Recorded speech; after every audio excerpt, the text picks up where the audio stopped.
Tourism Minister Alan Chastanet says St. Lucia needs an event company. It would be responsible for planning and executing national events like Carnival and St. Lucia Jazz.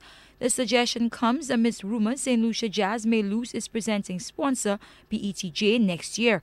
That American company is responsible for the production aspect of the festival. That means it stages and equips the festival with everything from lights to sound equipment. A CDF should not be burdened like the Tourist Board in event management. And so therefore, I'm very much pushing towards that direction.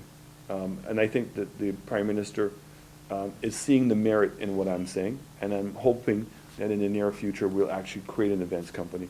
And really in many ways, when we hosted Cricket World Cup, that the company that we had here really should have stayed.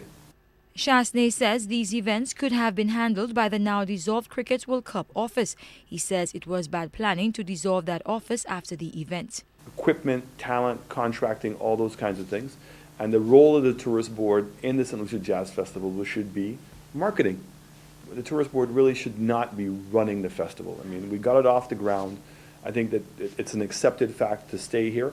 And I think that ultimately that's really where it should go to. And that event company should have its own money. The man who headed the Cricket World Cup office agrees with the minister. Dr. Ernest Hilaire says he made a similar suggestion after his office was disbanded. He says by not keeping that office open, St. Lucia missed out on a part of its legacy for hosting the 2007 Games. One of the legacy plans of having hosted Cricket World Cup in St. Lucia was to have built the event management capacity where we can organize events, not just sporting, but other events in the country to meet international standards and to satisfy international requirements. And I think we ought not to have closed on the Cricket World Cup office. Then we should have kept on the staff and created and utilized that capacity that was developed.